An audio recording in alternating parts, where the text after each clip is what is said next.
Hello everyone, welcome to my channel learn chemistry with Varsha. हम coordination chemistry पढ़ रहे थे और कोऑर्डिनेशन केमिस्ट्री में हम बॉन्डिंग इन कोऑर्डिनेशन कंपाउंड्स पढ़ रहे थे, जिसमें हमने वर्नर्स थ्योरी कंप्लीट कर ली थी, वैलेंस बॉन्ड थ्योरी कंप्लीट कर ली थी। अब हम आज पढ़ेंगे क्रिस्टल फील्ड थ्योरी, जो सबसे इम्पॉर्टेंट है। ठीक है, और ये हमारा रहेगा लेक्चर नंबर 7। ठीक है, अब हम स्टार्ट करते हैं क्रिस्टल फील्ड थ्योरी।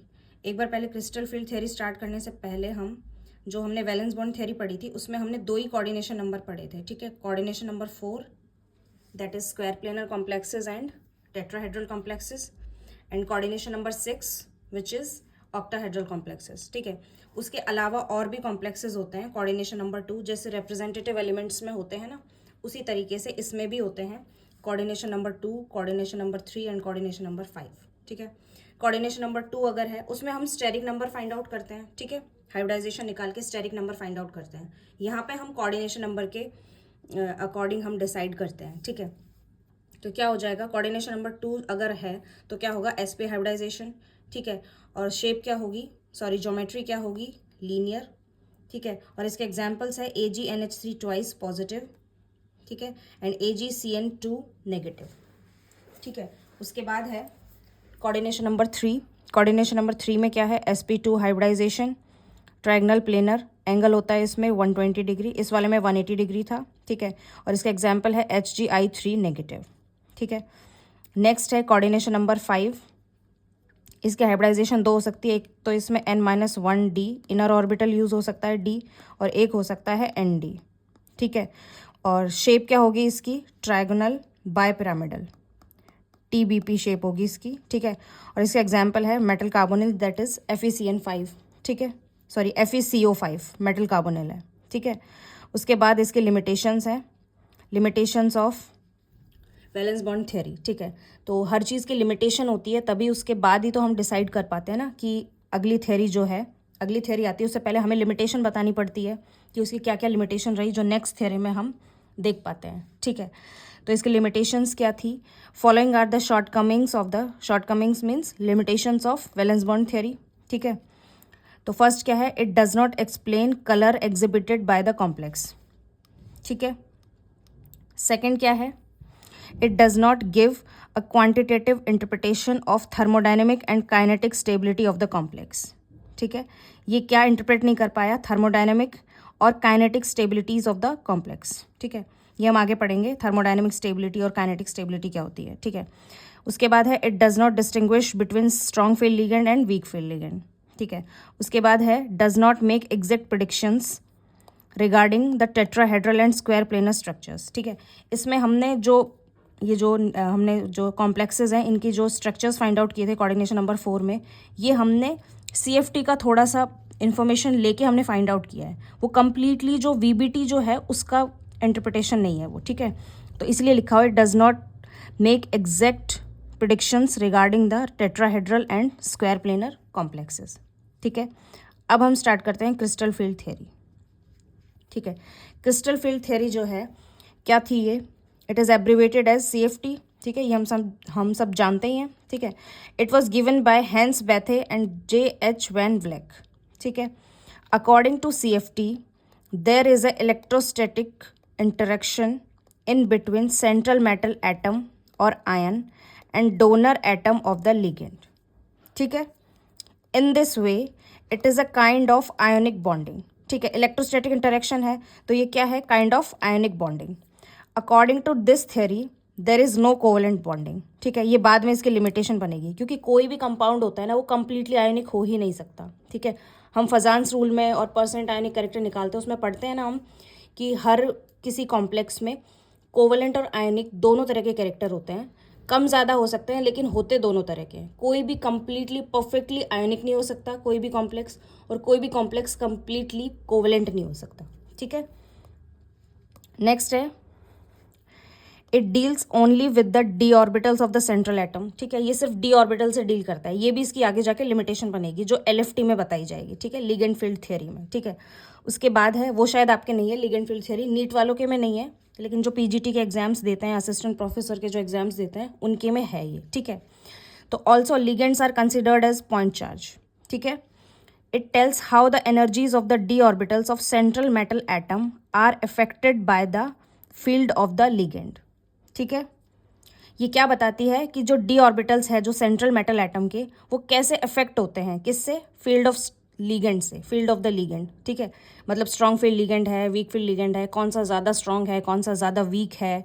ठीक है, कौन सा न्यूट्रल है, जो हमने वो पढ़ा था हेलाइड डोनर, जो पढ़ा था हमने हेलाइड डोनर, उसके बाद carbon donor, nitrogen donor ligand जो पढ़े थे. ठीक है, तो वो फील्ड डिसाइड करता है ना.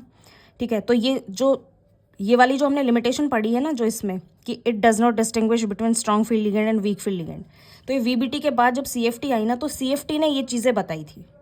ठीक है, नेक्स्ट पॉइंट है, according to this theory central metal atom और ion is considered as positive point charge. ठीक है, and anionic ligand as a negative point charge.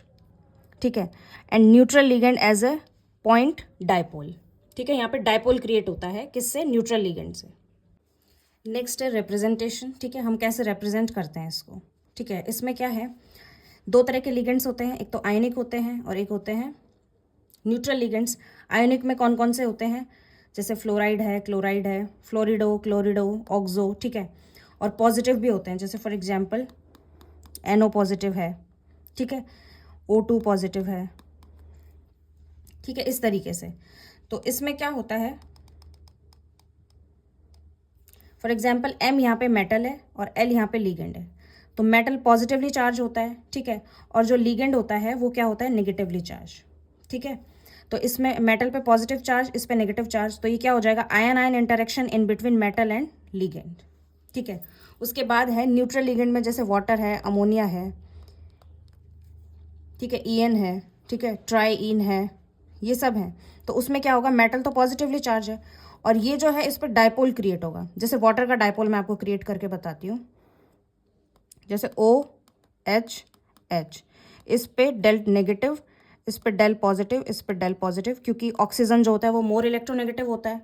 ठीक है, तो इस पे डेल नेगेटिव चार्ज होगा और मेटल पॉजिटिवली चार्ज होता है, तो इन दोनों के बीच में इंटरेक्शन होता है. ठीक है, इन दोनों के बीच में, ऑक्सीजन और मेटल के बीच में. तो ये तो क्या आ गया, आयन, और ये क्या, यहाँ पे डायपोल क्रिएट हो रहा है, तो ion dipole interaction in between metal and ligand. ठीक है, अब नेक्स्ट पॉइंट इसका है क्रिस्टल फील्ड थ्योरी का.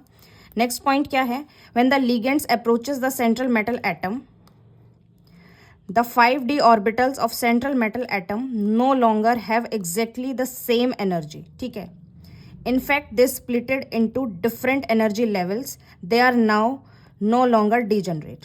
अब यहाँ पे डीजनरेट का मतलब क्या है, देखो ये पूरे पॉइंट का मतलब बताती हूँ मैं आपको. स्टार्टिंग में क्या होता है, जो सेंट्रल मेटल एटम होता है उसके जो 5 ऑर्बिटल्स होते हैं, डी ऑर्बिटल्स, वो इस तरीके से अरेंज होते हैं 1 2 3 4 5. ठीक है, उसके बाद क्या होता है, जब इस पर लीगेंड अप्रोच करता है, ठीक है, चाहे वो न्यूट्रल लीगेंड हो या फिर कोई चार्ज लीगेंड हो, तो उसमें क्या होता है, the d orbitals of the central metal atom no longer have exactly the same energy. ठीक है, डीजनरेट सी का मतलब क्या होता है, डीजनरेट का, कि इन सब की सेम एनर्जी है ना, सारे डी ऑर्बिटल्स की. ठीक है, इनकी एनर्जी सेम नहीं रहती, बाद में क्या होता है, बाद में स्प्लिट हो जाती है. अब वो कैसे स्प्लिट होती है ये मैं आपको आगे बताऊंगी. दो सेट्स में स्प्लिट होती है, EG एंड T2G. ठीक है, तो उसके बाद क्या है, they are now no longer degenerate. ठीक है, the d orbitals of central metal atom और ion split into T2G and EG sets.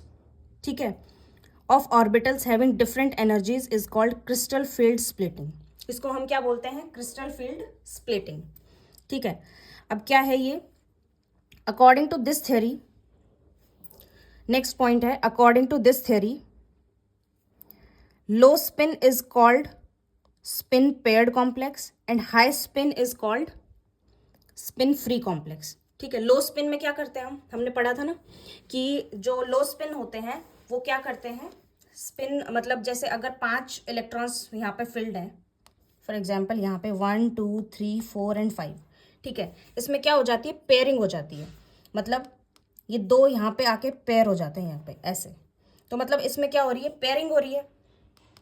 तो इसको हम क्या बोलेंगे, स्पिन कम होता जा रहा है, तो क्या होगा, लो spin is called spin paired and high spin is called spin free complex. ठीक है, नेक्स्ट है diagrammatical representation, how a ligand approaches a metal. ठीक है, तो इस तरीके से ये मेटल है यहाँ पे. ठीक है, और ये क्या है, लिगेंड. मैंने एक लिगेंड दिखाया हुआ है, ऐसे बहुत सारे लिगेंड होते हैं ना, वो बहुत सारे लिगेंड्स आते हैं, इसको मेटल को अप्रोच करते हैं, जिसको मेटल मतलब जो इंटरेक्शन होता है वो अगर फेवरेबल इंटरेक्शन होता है अगर, तो क्या होता है, कॉम्प्लेक्स बन जाता है, अदरवाइज बाकी के लिगेंड्स दूर चले जाते हैं। ठीक है, तो इसमें क्या होता है, ये आगे हम पढ़ेंगे, स्फेरिकल फील्ड और फार फील्ड, ये आगे नेक्स्ट टॉपिक यही है। ठीक है, इसमें क्या है कि ये मेटल है, ये इसके डी ऑर्बिटल्स हैं, ये वाले डी ऑर्बिटल जो होते हैं वो डबल डम्बल शेप के होते हैं। ठीक है, तो ये डी ऑर्बिटल है, ये लिगेंड इसको अप्रोच कर रहा है, तो ये एक डायग्रामेटिकल रिप्रेजेंटेशन है, इसमें मैंने एक ही लिगेंड दिखाया है, ऐसे बहुत सारे लिगेंड आते हैं। ठीक है, नेक्स्ट पॉइंट है, whenever a ligand approaches a central metal atom then two types of field generates. ठीक है, जब भी कोई लिगेंड सेंट्रल मेटल एटम को अप्रोच करता है तो दो टाइप के फील्ड जनरेट होते हैं, फर्स्ट है फार क्रिस्टल फील्ड और सेकंड है नियर क्रिस्टल फील्ड। ठीक है, अब क्रिस्टल फील्ड क्यों बोल रहे हैं इसको, क्योंकि क्रिस्टल फील्ड थियरी है इसलिए क्रिस्टल फील्ड बोल रहे हैं। फार क्यों बोल रहे हैं ये मैं बताती हूँ आपको। फर्स्ट है फार क्रिस्टल फील्ड। ठीक है, when ligand lies at very high distance, ठीक है, from the metal spherical symmetrical field. ठीक है, एसएसएफ को मतलब स्फेरिकल सिमेट्रिकल फील्ड जो है उसको एसएसएफ से एब्रीवेट करते हैं हम, इज जनरेटेड। ठीक है, यहाँ पे बहुत सारे लिगेंड इसको अप्रोच कर रहे हैं, ये बहुत दूर है, तो क्या होगा, स्फेरिकल सिमेट्रिकल फील्ड जनरेट होगा, मतलब कोई शेप का पता नहीं चलेगा यहाँ पे। Here metal experiences same field from all the directions, मतलब ये इनफाइनाइट डिस्टेंस पे है पहले तो, और फिर इसको अप्रोच कर रहे हैं, दूर से अप्रोच कर रहे हैं, तो क्या होगा, स्फेरिकल मतलब ऐसा लगेगा कि सेम सेम सा ही अप्रोच कर रहे हैं। ठीक है, उसके बाद क्या है, नियर क्रिस्टल फील्ड। फिर जो फाइनली जो ये वाला फील्ड जनरेट होने के बाद क्या जनरेट होता है, नियर क्रिस्टल फील्ड। इसमें क्या होता है कि when the ligand lies very close to central metal atom, ठीक है, जिनको मेटल अट्रैक्ट कर लेता है, मतलब जिसमें इंटरेक्शन स्ट्रांग हो जाता है, मतलब अट्रैक्शन स्ट्रांग हो जाता है, मतलब अट्रैक्टिव इंटरेक्शन स्ट्रांग हो जाता है, तो क्या होता है कि जो लिगेंड्स हैं, जो मतलब बहुत सारे होते हैं जैसे लिगेंड्स किसी फील्ड में, तो जो अट्रैक्टेड हो जाते हैं मेटल से, वो क्या बना लेते हैं, वो क्या चले जाते हैं, इसके क्लोज चले जाते हैं मेटल के। ठीक है, it is associated with a particular geometry. ठीक है, फिर वो किसी पर्टिकुलर ज्योमेट्री का मतलब एक क्या बोलेंगे उसको हिंदी में, निर्माण करते हैं। ठीक है, फॉर एग्जाम्पल टेट्राहेड्रल फील्ड या फिर ऑक्टाहेड्रल फील्ड, ऐसे कोई भी फील्ड हो सकता है, टीबीपी भी हो सकता है, स्क्वायर प्लेनर भी हो सकता है, या फिर ट्रायगोनल प्लेनर भी हो सकता है, लीनियर भी हो सकता है। ठीक है, तो हम यहाँ पे मेनली दो ही पढ़ने वाले हैं। ठीक है, क्रिस्टल फील्ड थ्योरी ने इन दो को ही ज़्यादा इंपॉर्टेंस दी है। ठीक है, और आपके सिलेबस में भी यही है। ठीक है, उसके बाद है इफेक्ट ऑफ क्रिस्टल फील्ड। अब क्रिस्टल फील्ड का इफेक्ट क्या पड़ेगा, ठीक है, तो इसमें क्या है, effect of far crystal field पहला, और दूसरा क्या है, effect of near crystal field. Far crystal field जो है उसका क्या इफेक्ट पड़ेगा, it causes excitation of D D orbital of isolated. सबसे पहले ये इस तरीके से था, ये डी आइसोलेटेड है। ठीक है, डी आइसोलेटेड, अच्छा मैंने यहां लिखा हुआ है, ये डी आइसोलेटेड है। ठीक है, डी आइसोलेटेड। ठीक है, जैसे ही यहाँ पे फार क्रिस्टल फील्ड पड़ेगा, ये वाला, जैसे ये मेटल है, यहाँ पे ये लिगेंड है जिसको हम स्फेरिकल सिमेट्रिकल फील्ड बोल रहे हैं, चारों तरफ से एक ही तरीके की ज्योमेट्री होगी, मतलब ये स्फेरिकल रहेगा, कोई ज्योमेट्री क्रिएट नहीं हो रही ना यहाँ पे, तो इससे क्या होगा, सिर्फ एक एक्साइटेशन हो जाएगा। ठीक है, तो ये क्या बन जाएगा, ये डी आइसोलेटेड है, जब मेटल अकेला था, उसके बाद जब लिगेंड ने अप्रोच करना स्टार्ट किया दूर से, तो क्या बन जाएगा, DSSF। ठीक है, स्फेरिकल सिमेट्रिकल फील्ड। ठीक है, नेक्स्ट है effect of near crystal field. अब नियर क्रिस्टल फील्ड है, उसका क्या इफेक्ट पड़ेगा, it causes splitting in DSSF। ठीक है, यहां तक तो हम पहुंच गए, उसके बाद नियर क्रिस्टल फील्ड की बात आती है। इसका मतलब क्या है, नियर क्रिस्टल फील्ड क्या है, किससे रिलेट करता है, it causes splitting of DSSF, there is a loss of degeneracy. ठीक है, यहाँ पे डीजनरेसी मेंटेन है, मतलब पांचों के पांचों एक्साइट होंगे, इसके बाद यहाँ पे स्प्लिटिंग होगी। ठीक है, तो इससे क्या होगी, स्प्लिटिंग होगी, और वो कोई पर्टिकुलर ज्योमेट्री देगा, चाहे वो ऑक्टाहेड्रल है या फिर टेट्राहेड्रल है, या कोई भी ज्योमेट्री है, टीबीपी भी हो सकता है। हमारा फोकस यहाँ पे मेनली ऑक्टाहेड्रल और टेट्राहेड्रल ज्योमेट्री पे, इसलिए हम इसी को पढ़ेंगे। ठीक है, तो इसमें क्या हो रहा है कि लिगेंड जो है, मतलब मेटल जिस लिगेंड के साथ फाइनली बॉन्ड बना लेगा, कोऑर्डिनेट बॉन्ड, जो कि हम कोऑर्डिनेशन केमिस्ट्री में पढ़ रहे हैं, फाइनली जिससे कोऑर्डिनेट बॉन्ड बना लेगा, उससे क्या होगा, डीजनरेसी स्प्लिट हो जाएगी। ठीक है, दो सेट्स में टूट जाएगा, EG एंड T2G। ठीक है, और EG और T2G में जब टूटेगा, ठीक है, स्प्लिट होगा, तो क्या होगा, या तो कोऑर्डिनेशन नंबर 6 देगा, अगर EG ऊपर है ये हम आगे पढ़ेंगे, ठीक है। अगर Eg ऊपर है तो ऑक्टाहेड्रल देगा, और Eg अगर नीचे है तो क्या देगा, टेट्राहेड्रल, ठीक है। अब स्प्लिटिंग इन ऑक्टाहेड्रल कॉम्प्लेक्स पढ़ते हैं हम। स्प्लिटिंग इन ऑक्टाहेड्रल कॉम्प्लेक्सेस, इन अ ऑक्टाहेड्रल कॉम्प्लेक्स, ठीक है, द कोऑर्डिनेशन नंबर इज 6। इसमें क्या होता है, 6 कोऑर्डिनेशन नंबर होता है, ठीक है। The metal ion is at the centre, metal ion जो होता है वो सेंटर पे होता है, ठीक है। And the ligands occupy the 6 corners of the octahedron, ठीक है। ऑक्टाहेड्रन कोई ज्योमेट्री है, उसी से ये ऑक्टाहेड्रल टर्म आई है, ठीक है। इसमें क्या है, we know that 2 orbitals that is dx² dash y² and dz², जिसको हम क्या बोलते हैं, इसको कंबाइनली हम क्या बोलते हैं, Eg, ठीक है। और are oriented along the axis, ठीक है। तो जो Eg है वो किस पे, मतलब एक सेकेंड, ये Eg में अभी टूटा नहीं है, सबसे पहले हम इस पॉइंट को क्लियर करते हैं। ये पॉइंट क्या कह रहा है, we know that 2 orbitals dx² minus y² and dz² are oriented along the axis, ठीक है, एक्सिस के अलोंग होते हैं, while the remaining 3 orbitals that is dxy, dyz and dzx are oriented between the axis, ठीक है। जैसे x y और z 3 axes होते हैं ना, तो उसमें dx² minus y² that is dash y² and dz², ये तो कहाँ होते हैं, अलोंग द एक्सिस, मतलब एक्सिस के साथ ही होते हैं। और जो ये बाकी के 3 हैं x y y z and z x, ये बिटवीन द एक्सिस होते हैं। फॉर एग्जाम्पल जैसे मैं बता देती हूँ आपको, ये एक्स एक्सिस है, जैसे ये वाई एक्सिस है और ये जेड एक्सिस है, ठीक है। तो इसमें ये वाले 2 जो है ना, ये वाले, ये तो अलोंग द एक्सिस होते हैं इस एक्सिस के, और जो बाकी के जो 3 है ना, ये 2 एक्सिस है ना, इसके बीच में कहीं होते हैं, ठीक है। तो अच्छे तरीके से मैं आपको डायग्रामेटिकली नेक्स्ट जो आगे स्लाइड आएगी उसमें समझाऊंगी, ठीक है। ओरिएंटेड बिटवीन द एक्सिस, यहाँ तक पढ़ लिया हमने। और जो dx², इसीलिए क्या होता है कि जब लिगेंड्स अप्रोच करते हैं तो या तो अलोंग द एक्सिस करेंगे, ठीक है, या फिर इन बिटवीन द एक्सिस करेंगे। इसीलिए ये किस तरीके से टूटता है, किस तरीके से स्प्लिट होता है, dx² डैश y² और dz² तो Eg में स्प्लिट हो जाता है, ठीक है।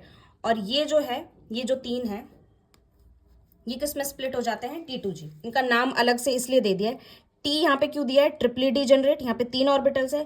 E यहाँ पे किस लिए होता है, डबली डीजेनरेट, ठीक है। और G किस लिए यूज हो रहा है, यहाँ पे G is used here where the centre of symmetry is present, ठीक है। तो जो टेट्राहेड्रल होता है उसमें G यूज नहीं होगा, उसमें कैसे E और T2 में स्प्लिट होगा, क्योंकि उसमें सेंटर ऑफ सिमेट्री प्रेजेंट नहीं होती है, ठीक है, वो सिमेट्रिकल नहीं होता जो टेट्राहेड्रल होता है, ठीक है। नेक्स्ट है, as the 6 ligands approaches the central metal atom along the axis, hence Eg orbitals is repelled more by the ligand than the T2G, ठीक है। G स्टैंड्स फॉर जिरेड, ठीक है, जिरेड मतलब सिमेट्रिकल, जिरेड का मतलब क्या है, यहाँ पे सिमेट्रिकल के लिए यूज होता है ये, ठीक है। तो ये पॉइंट क्या कह रहा है, as the 6 ligand approaches the central metal atom along the axis, मतलब कोऑर्डिनेशन नंबर 6 जो है ना, उसमें क्या होता है, लिगेंड्स जो है वो अलोंग द एक्सिस जो है वहां पे अप्रोच करते हैं। तो उससे क्या होता है कि Eg ज्यादा रिपेल होगा, जब वहां से अप्रोच करेंगे तो रिपल्शन वहां ज्यादा होगा, T2G पे कम होगा, तो इसलिए Eg की एनर्जी बढ़ जाती है और T2G की कम हो जाती है। As a result Eg orbital have more energy than T2G, ठीक है। Thus in octahedral complexes d orbitals that is 5d orbitals split into, ये वाला 5d नहीं है, ठीक है। 5d मतलब d ऑर्बिटल में 5 ऑर्बिटल्स होते हैं ना, ये 1 2 3 4 एंड 5, ठीक है, वो लिखा है मैंने। 5 split into 2 sets, namely Eg and T2G, ठीक है, इस तरीके से। तो मैंने इसमें कंप्लीट दिखाया हुआ है। यहाँ पे सबसे पहले क्या लग रहा है, फार क्रिस्टल फील्ड, फार क्रिस्टल फील्ड, उसके बाद ये है नियर क्रिस्टल फील्ड, ये लगने के बाद ये 2 में स्प्लिट हो रहा है। देखो सबसे पहले तो मैं थोड़ा और डेप्थ में बताने का ट्राई करती हूँ। देखो सबसे पहले ये D आइसोलेटेड है, ठीक है, मेटल एटम का, ठीक है। यहाँ पे मेटल सिर्फ मेटल है, यहाँ पे आयन नहीं बना है अभी, ठीक है, यहाँ पे लिगेंड्स ने अप्रोच नहीं किया है इसको।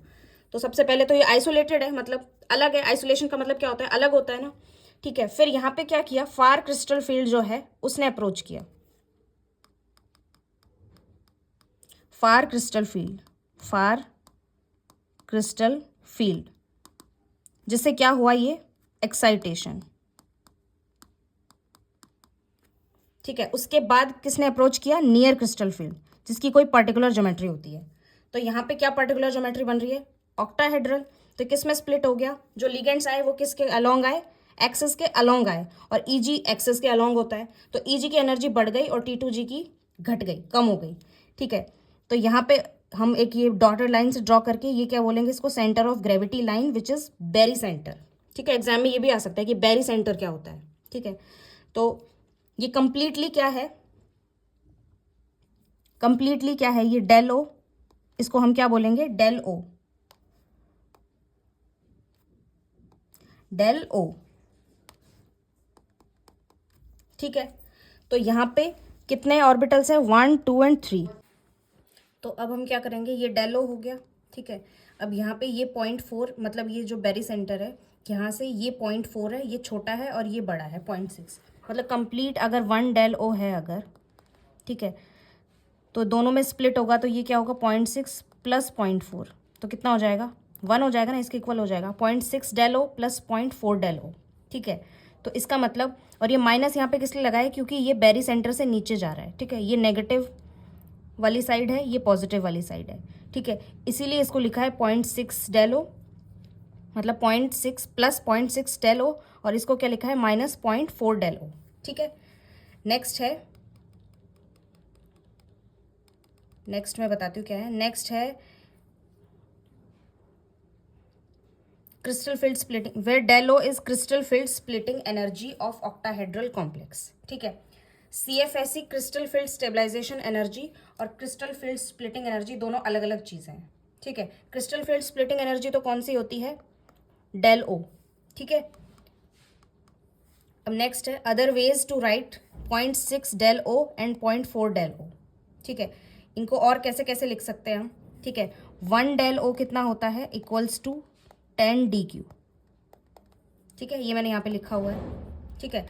तो 0.6 डेल ओ कितना होगा, 6 DQ हो जाएगा, ठीक है। ये हमने पॉइंट्स में लिखा है, डेसिमल में लिखा है, ये हमने फ्रैक्शन में लिखा है, और ये हमने होल नंबर में लिखा है और DQ की फॉर्म में लिखा है। ये दोनों तो डेल ओ की फॉर्म में है, ये दोनों जो है, ठीक है, और ये DQ की फॉर्म में है, और डेल ओ क्या होता है, 10 DQ, ठीक है। तो मतलब 0.6 डेल ओ क्या होगा, 6 DQ कैसे होगा ये बताती हूँ मैं आपको, ये कैसे होगा, मतलब डेल ओ क्या होता है, 10 DQ, तो 0.6 डेल ओ है, उसको DQ में चेंज करना है, तो कैसे करेंगे, 0.6 इंटू डेल ओ क्या होता है, 10 DQ, ठीक है।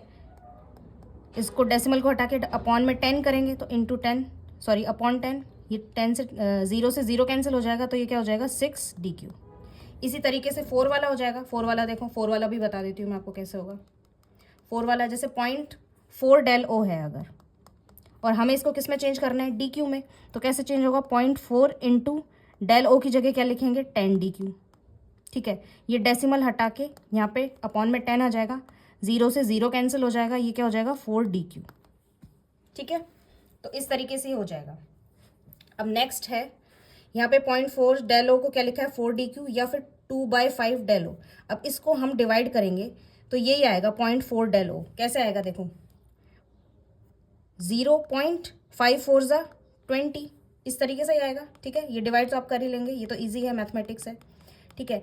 नेक्स्ट है स्प्लिटिंग इन टेट्राहेड्रल कॉम्प्लेक्स। अभी हमने क्या पढ़ा है, ऑक्टाहेड्रल कॉम्प्लेक्स का पढ़ा था हमने, स्प्लिटिंग इन ऑक्टाहेड्रल कॉम्प्लेक्स। अब हम पढ़ेंगे स्प्लिटिंग इन टेट्राहेड्रल कॉम्प्लेक्स, ठीक है।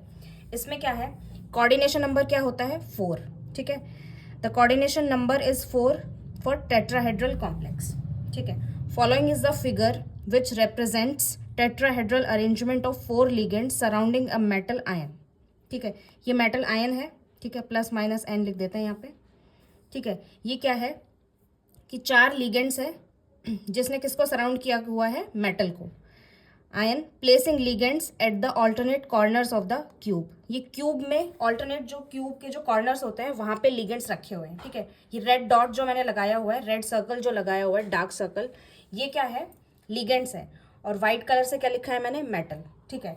अब नेक्स्ट है फिगर में क्या लिखा है, tetrahedral arrangement of 4 ligands in a cube, ठीक है। नेक्स्ट है ligands approaches central metal atom in between the axis, ठीक है। ऑक्टाहेड्रल में क्या था, अलोंग द एक्सिस, और इसमें क्या है, in between the axis. So the orbitals which lie in between the axes, that is dxy, dyz and dzx, ठीक है, ये जो तीनों होंगे feels more repulsion as compared to dz square and dx square dash y square. ठीक है, हमने क्या बताया था कि जो dx square dash y square है और एंड dz square है वो क्या है, eg सेट है, और dxy dyz एंड dzx ये क्या है, t2g सेट. ठीक है, और जो eg सेट है वो क्या होता है, अलोंग द एक्सेस होता है, और ये वाला जो है ये इन बिटवीन द एक्सेस है. ठीक है, ऑक्टाहेड्रल कॉम्प्लेक्स में तो अलोंग द एक्सेस आ रहे थे लिगेंड्स, तो उसमें क्या था, ईजी की एनर्जी बढ़ रही थी. क्यों, क्योंकि जो मेटल है और लिगेंड है उन दोनों के बीच में रिपल्शन कहाँ पे, अलोंग द एक्सेस ज्यादा हो गया, तो ईजी की एनर्जी बढ़ गई और T2G की घट गई. इसमें क्या हो रहा है, इन बिटवीन द एक्सेस आ रहे हैं. क्या लिखा है यहाँ पे, ligands approaches central metal atom in between the axes, so the orbitals which lie in between the axes, that is dxy, dyz and dzx feels more repulsion as compared to dz square and dx square dash y square. ठीक है, thus the orbitals are also splitted into two sets. ठीक है, d orbitals are also splitted in, यहाँ पे भी T2G और EG में ही split होंगे, लेकिन यहाँ पे एनर्जी में डिफरेंस आ जाएगा. ठीक है, मतलब कि रिवर्स हो जाएगा, जस्ट उसमें EG ऊपर था, इसमें T2G ऊपर आ जाएगा. ठीक है, thus the d orbitals are also splitted into two groups but exactly reverse to octahedral complex. ठीक है, the three orbitals dxy, dyz and dzx are now have lower energy than the two orbitals dx square dash y square and dz square. तो यहाँ पे क्या, ये वाला क्या set है, T2G, और ये क्या है, EG. ठीक है, तो इसमें जो वही सेम ये डी आइसोलेटेड है. ठीक है, यहाँ पे मेटल एटम आइसोलेटेड है. ठीक है, यहाँ पे आयन नहीं बना है, यहाँ पे अभी इसको लिगेंड ने अप्रोच नहीं किया है. ठीक है, यहाँ पे अभी कोई फील्ड नहीं लग रहा है, ना नियर लग रहा है ना फार लग रहा है. नियर का तो सवाल ही पैदा नहीं होता. ठीक है, क्योंकि पहले फार लगेगा, फार क्रिस्टल फील्ड, उसके बाद नियर क्रिस्टल फील्ड. ठीक है, तो इस अकॉर्डिंग यहाँ पे क्या होगा, DSSF, मतलब कि सबसे पहले ये आइसोलेटेड है, उसके बाद यहाँ पे क्या लगा, नियर फार क्रिस्टल फील्ड. ठीक है, इससे क्या होगा, एक्साइटेशन होके क्या हो गया, DSSF, D spherically symmetrical field, ये वाला जो हमने पढ़ा था ना, ये मेटल है और यहाँ से चारों तरफ से लिगेंड, सारे तरफ पे लिगेंड है. ठीक है, और ये कोई ज्योमेट्री नहीं दे रहा, पर्टिकुलर ज्योमेट्री. उसके बाद यहाँ पे लगा नियर क्रिस्टल फील्ड, और ये कौन सा वाला लगा, टेट्राहेड्रल वाला, ये वाला. ठीक है, तो इससे क्या हुआ कि स्प्लिट हो गया, और जो लिगेंड्स है वो कहाँ आ रहे हैं, इन बिटवीन द एक्सेस. ठीक है, इस अकॉर्डिंग क्या हो जाएगा कि T2G ऊपर चला जाएगा और EG नीचे चला जाएगा. ठीक है, इसकी एनर्जी क्या हो जाएगी, lower energy. EG is of lower energy and it is of higher energy. T2G is of higher energy. ठीक है, अब इसमें क्या हो जाएगा कि ये माइनस तो किस लिए है, यहाँ पे बेरी सेंटर से जो नीचे आ रहा है उसके लिए माइनस होता है, और जो ऊपर जाता है उसके लिए प्लस होता है. ठीक है, ये तो हमें ऑक्टाहेड्रल में क्लियर हो गया था. अब यहाँ पे क्या है, यहाँ पे हो जाएगा 0.4 डेलो और यहाँ पे हो जाएगा 0.6 डेलो. ठीक है, और प्लस माइनस आप बेरी सेंटर के अकॉर्डिंग लगा ही देंगे कि बेरी सेंटर से नीचे वाले के लिए क्या लगेगा, माइनस, और ऊपर के लिए क्या लगेगा, प्लस. ठीक है, और इसको 6DQ भी बोल सकते हैं, इसको 3/5 डेलो भी बोल सकते हैं, क्योंकि डेलो क्या होता है, डेलो इक्वल्स टू 10DQ, और DQ यहाँ पे वेरिएबल है. ठीक है, DQ ऑक्टाहेड्रल के लिए अलग होता है और टेट्राहेड्रल के लिए अलग होता है. ठीक है, तो आप ये समझ ही गए होंगे. वहाँ पे क्या था, T2G नीचे था, तो इसलिए 0.4 इधर नीचे आ रहा था. देखो 0.4 कहाँ आ रहा था, यहाँ पे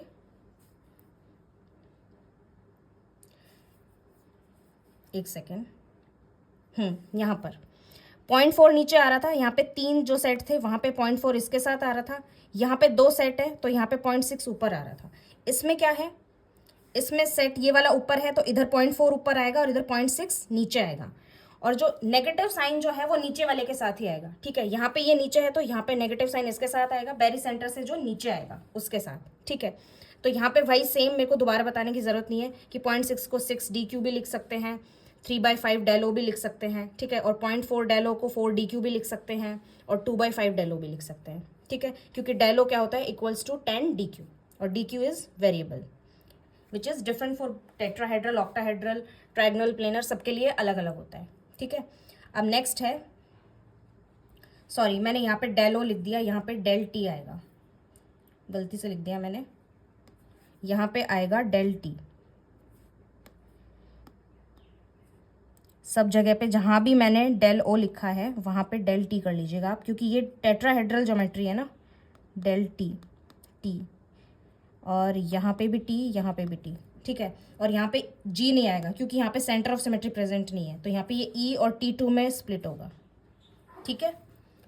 अब नेक्स्ट है calculation of crystal field stabilisation energy. इसका एक फॉर्मूला होता है, ऑक्टाहेड्रल और टेट्राहेड्रल दोनों के लिए अलग अलग होता है, मतलब रिप्लेस हो जाता है ना, जिस तरीके से स्प्लिटिंग हो रही है ना उसी तरीके से यहाँ पे रिप्लेसमेंट हो जाएगा, जिस तरीके से इसमें यहाँ पे है। यहाँ पे 0.6 के साथ इसके इलेक्ट्रॉन्स आएंगे और यहाँ पे 0.4 के साथ T2G के इलेक्ट्रॉन्स आएंगे। इसमें क्या होगा, 0.4 के साथ T2G के, यहाँ पे भी, लेकिन यहाँ पे क्या है डिफरेंस, सॉरी मैंने गलत बता दिया, डिफरेंस यहाँ पे ये है कि यहाँ पे Eg ऊपर है और यहाँ पे T2G ऊपर है, ठीक है। और यहाँ पे मतलब डिफरेंस ये आएगा कि यहाँ पे 0.6 जो है ना, यहाँ पे 0.6 माइनस है और यहाँ पे 0.4 माइनस का है, ठीक है। तो अब हम देखते हैं फॉर्मूला क्या है, calculation of crystal field stabilisation energy, CFSE को एब्रीवेट, CFSE लिखते हैं हम इसको, ठीक है, एब्रीवेशन। और क्रिस्टल फील्ड स्प्लिटिंग एनर्जी जो है ना वो अलग चीज़ है, वो डेल ओ है, ठीक है, ये वाली जो चीज़ है ये, ठीक है। और ये जो है CFSE, ये क्रिस्टल फील्ड स्टेबलाइजेशन एनर्जी है, ठीक है। इसमें कंफ्यूज मत होना, कहीं भी अगर CFSE लिखा है ना तो उसका मतलब ये है कि वो क्रिस्टल फील्ड स्टेबलाइजेशन एनर्जी है, ठीक है। और क्रिस्टल फील्ड स्प्लिटिंग एनर्जी का एब्रीवेशन हम इसलिए यूज़ नहीं करते क्योंकि दोनों का सेम हो जाएगा इसलिए, ठीक है। तो CFSE का मतलब क्रिस्टल फील्ड स्टेबलाइजेशन एनर्जी, और डेल ओ क्या होता है, क्रिस्टल फील्ड स्प्लिटिंग एनर्जी, ठीक है। अब फॉर्मूला इसका क्या है, -0.4 इंटू NT2G प्लस 0.6 NEG, और इन सब की मल्टीप्लाई में del O plus pairing energy, ठीक है। पेयरिंग एनर्जी क्या होती है मैं आगे बताऊंगी आपको जब हम इलेक्ट्रॉन्स की फिलिंग करके और इसकी फाइनली हम CFSE निकालेंगे अब, ठीक है। तो where NT2G is number of electrons in T2G orbitals, हम इलेक्ट्रॉन्स की फिलिंग करेंगे ना यहाँ पे, जैसे 1 2 3 4 5, फिर उसके बाद हम यहाँ पे करेंगे, उसके बाद हम यहाँ पे करेंगे, तो इनके जो इलेक्ट्रॉन्स है ना उनको इससे मल्टीप्लिकेशन करना है, इसका मतलब 0.6 माइनस 0.6 इंटू 2 प्लस 0.4 इंटू 3, ठीक है, इस तरीके से करना है हमें। प्लस पेयरिंग एनर्जी, इसमें ये ऑक्टाहेड्रल का हो गया, del O is crystal field splitting energy. Next है टेट्राहेड्रल कॉम्प्लेक्स के लिए, ठीक है। टेट्राहेड्रल कॉम्प्लेक्स के लिए कैसे होगा, CFSE इक्वल्स टू -0.6 NEG, यहाँ पे जस्ट रिवर्स हो जाएगा 0.6 के साथ, सॉरी रिवर्स कैसे होगा, सिर्फ साइन रिवर्स होगा, ठीक है, EG और ये रिवर्स नहीं होगा, ठीक है। मैं बार बार कंफ्यूज हो रही हूँ, मैं आपको भी कंफ्यूज कर रही हूँ, ठीक है। -0.6 NEG plus 0.4 T2G del T, यहाँ लिख लेना, यहाँ पे भी टी आएगा, मैंने हर जगह ओ लिख दिया है, डेल टी, ठीक है। मतलब यहाँ पे 0.6 के साथ नेगेटिव है, यहाँ पे 0.4 के साथ नेगेटिव है, बस इतना डिफरेंस है। बाकी यहाँ पे इनटू नंबर ऑफ इलेक्ट्रॉन्स, और यहाँ पे पेयरिंग एनर्जी नहीं आएगी, ठीक है। अब आपको ये दिमाग लगाना है कि यहाँ पे पेयरिंग एनर्जी क्यों नहीं आ रही है, ठीक है। कमेंट सेक्शन में आप मुझे लिख के बताएंगे कि यहाँ पे हमने पेयरिंग एनर्जी क्यों नहीं लिखी, ठीक है। उसके बाद है इलेक्ट्रॉन की फिलिंग, ये हम बाद में करेंगे, ठीक है। तो यहाँ तक आप रिवाइज कर लेना, ओके।